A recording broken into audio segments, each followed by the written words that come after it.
उदालगुरि जिल्ला सिंनि 39 नं पासनि सेरफां ब्लक कमिटि इउपिपिएल हान्जानि जर'खा जथुम्माया सानसेनि हाबाफारिजों जालांबाय।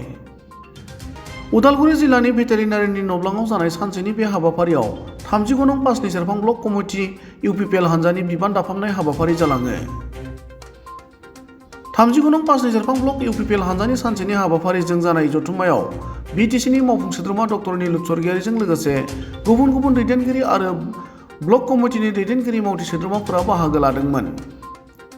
गुबुन फारसेथिं बे हाबाफारियाव बाहागो लानानै बिटिसिनि मावफुं सोद्रोमा डक्टर नीलुत स्वर्गियारि आरो 39 नं पासनि सेरफां ब्लक कमिटि इउपिपिएल हान्जानि बिबानगिरिफोरा खौरां बिजोंनि गेजेरजों ओरैबायदि फोरमायो। पासनि सेरफां ब्लक कमिटि इउपिपिएलर कनभेनशन आसिल। এই কনভেনশনত আহি খুব এটা ভাল পৰিৱেশ পাবলৈ সক্ষম হৈছোঁ। আশা কৰিছোঁ 2025 পাঁচনেই চেৰফাং সমষ্টি ইউপিপিএল দখলত আহিব। আজি দলে বলে পাঁচনেই চেৰফাং অঞ্চলত প্ৰতিটো জাতি জনগোষ্ঠীৰ ইয়াত অংশগ্ৰহণ কৰিছে আৰু ইয়াত আমি আজি দেখিবলৈ পাই সুখী হৈছোঁ যে এই অঞ্চলত প্ৰতিজন ব্যক্তিয়ে এটা কথা কৈছে যে আমাৰ অঞ্চলত শান্তি আহিল। শান্তি অহাৰ পিছত সন্মানীয় প্ৰমোদ বড়ো ডাঙৰীয়াৰ নেতৃত্বত বিটিআৰত ইউপিপিএল চৰকাৰখন পুনৰাই 25ত গঠন কৰিবৰ কাৰণে ৰাইজে মাৰ বান্ধিছে। গতিকে পাঁচনেই চেৰফাং সমষ্টিও যে এইবাৰ ইউপিপিএল দখলত আহিব এয়া নিশ্চিত হৈছে আৰু আশা কৰিছোঁ যে এই অঞ্চলত আমাৰ কাৰ্যকৰ্তা পাঁচনেই চেৰফাঙৰ কাৰ্যকৰ্তা বুথ কমিটিৰ সভাপতি সম্পাদক প্ৰাইমাৰী কমিটিৰ সকলোকে মই ধন্যবাদ জ্ঞাপন কৰিছোঁ। নতুন কাৰ্যপন্থা আমাৰ চৰকাৰী আঁচনি আছে, সেই চৰকাৰী আঁচনিবিলাক এতিয়া ইমপ্লিমেণ্টেশ্যন হ'ব।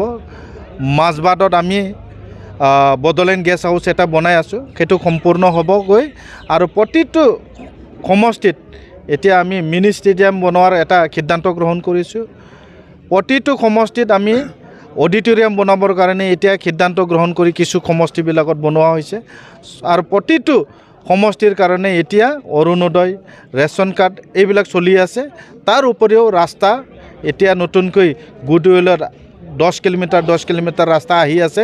গতিকে সমাজখনৰ কাৰণে ৰাইজৰ কাৰণে উন্নতিৰ এটা বিকাশ আমি দেখিবলৈ পাম। গতিকে মই আজি আপোনালোকৰ এই মাধ্যমৰ দ্বাৰা আমাৰ এই অঞ্চলৰ উন্নতিৰ এটা বিকাশ আনাৰ বাবে সন্মানীয় প্ৰমোদ বড়ো ডাঙৰীয়াক ধন্যবাদ জ্ঞাপন কৰিছোঁ। ডক্টৰ হিমন্ত বিশ্ব শৰ্মা ডাঙৰীয়াকো ধন্যবাদ জ্ঞাপন কৰিছোঁ। এতিয়া আমি ৰাইজেই আমাক কৈছে যে যোৱা 10টা বছৰে বিপিএফে হেৰুৱা যি এমপি এমপি ইউপিপিএলে আনি দিবলৈ সক্ষম হৈছে।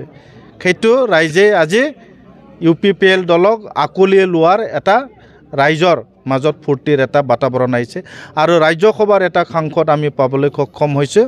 আৰু তাৰ বাদেও যোৱা 24 কিবাত এই যে বাই ইলেকশ্যনত আমি দেখিলোঁ যে ইউপিপিএলৰ অগ্ৰগতি আৰু ইউপিপিএলৰ যি এটা ৰাইজৰ মাজত জনপ্ৰিয়তা লাহে লাহে বৃদ্ধি পাবলৈ সক্ষম হৈছে।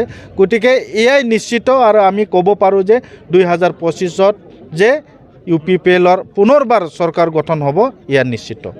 নাইকিয়া কৰিব পৰা শক্তি যোনে দুৰ্বল তাকে নাইকিয়া কৰিব। ইউপিপিএল দল আজি দুৰ্বল নহয়, ইউপিপিএল দল শক্তিশালী দল এটা আমাৰ বিটিআৰত প্ৰতিষ্ঠা হৈছে। গতিকে ইউপিপিএল দল কেতিয়াও নাইকিয়া নহয়।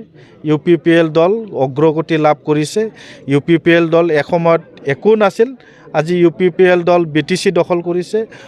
ইউপিপিএল দলৰ দিছপুৰত আমাৰ কেবিনেট মিনিষ্টাৰ আছে। ইউপিপিএল দলত আমাৰ চেণ্ট্ৰেলত মানে দিল্লীত 2জন এমপি পাবলৈ সক্ষম হৈছে। গতিকে এই দলক আৰু কোনোবাই দুৰ্বল বুলি ক'লেতো আমি আৰু বিশ্বাস নকৰোঁ, ৰাইজে আৰু কেতিয়াও আৰু সেইটো বিশ্বাস নকৰে। গতিকে ৰাইজৰ কাৰণে আমি কাম কৰি আছোঁ, ৰাইজে ইউপিপিএল দলক আঁকোৱালি লৈছে। ধন্যবাদ। পাঁচনেই চেৰফাং ব্লক কমিটিৰ নতুন দায়িত্বভাৰ এইবাৰ পালে এইটো কনভেনশ্যন যোগেদি মই সুখী হৈছোঁ আৰু মই যিহেতু এটা গধুৰ দায়িত্বই হয়, এইটো দায়িত্বত থাকি মই পাঁচনেই চেৰফাঙত বিভিন্ন জনগোষ্ঠী আছে ইয়াত সবকে লৈ মানে সক্ৰিয়ভাৱে কাম কৰি যাবলৈ মই ৰেডি হৈ আছোঁ। ৱৰ্কাৰে মানে যেটো পাৰ্টিত আহিছে, পাৰ্টিত আহিলেতো কাম কৰিবই লাগিব, সবে মানে নিশ্চিন্তভাৱে কাম কৰিব লাগিব। একটু মানে আহ্বান জনাইছোঁ মানে আমাৰ ইউ পি পি এল দলৰ যি নিয়ম নীতি সংবিধানৰ এই ভিত্তিত আমাৰ যিহেতু 3 বছৰীয়া এটা সময় থাকে 3 বছৰীয়া 2021 চনত যি গঠন কৰি দিয়া কমিটিত ইয়াৰ বয়স উকলি গ'ল এতিয়া নতুনকৈ কেন্দ্ৰীয় কমিটিয়ে অহা মানে 25, 26, 27 বৰ্ষৰ কাৰণে আমাৰ নতুন কমিটি গঠন কৰাৰ যি নিৰ্দেশ সেই অনুযায়ী আজি আমাৰ 39 নং 5 নং Cherfang block committee U P P L এটা আমি নতুনকৈ গঠন কৰি লোৱা হ'ল আৰু ইয়াৰে এটা আজি প্ৰতিনিধি সভা আছিল আৰু এই সভাত সম্পূৰ্ণ আমাৰ এই 5 নং চেৰফাং সমষ্টিৰ অন্তৰ্গত যিমান জাতি জনগোষ্ঠী আছে সকলোৰে সহায় সকলোৰে মানে একগোট হৈ আজি সভাখন সফল সাফল্যমণ্ডিত কৰি তোলা হ'ল আৰু মই ইয়াৰ কাৰণে ধন্যবাদ দিছোঁ আমাৰ 5 নং চেৰফাঙৰ সমষ্টিবাসী ৰাইজলৈ যে সঁচাকৈ আমাৰ প্ৰমোদ বড়োৰ যে নেতৃত্বক আমাৰ এই অঞ্চলৰ ৰাইজে সকলোৱে যেটো আকোৱালি লৈছে কাৰণ প্ৰমোদ বড়োৱে আজি বিটিআৰৰ যি পৰিৱৰ্তন আনিছে সমাজ নীতি আমাৰ মানে ৰাজনীতি সকলো ছাইডতে আমাৰ যেহেতু প্ৰমোদ বড়োৱে পৰিৱৰ্তন আনিবলৈ সক্ষম হৈছে এইটো দেখা পায় সকলো জাতি জনগোষ্ঠী এটা বিশ্বাস আহিছে সঁচাকৈ আমি যেহেতু সকলোৱে বিটিচিৰ বাসী আমি ইয়াতে সদায় জীয়াই থাকিব লাগিব আৰু এই হিচাপে সকলোৱে কামনা কৰিছে বিটিচিৰ উন্নতি বিটিচি অঞ্চলত শান্তি এইটো হিচাপত আমাৰ প্ৰমোদ বড়োৱে এইখিনি কাম কৰিবলৈ সক্ষম হৈছে আৰু এই হিচাপে আজি সকলোৰ মানে জাতি জনগোষ্ঠীৰ দলে বলে ইউ পি পি এলৰ মানে যোগদান কৰাটো মই দেখা পাইছোঁ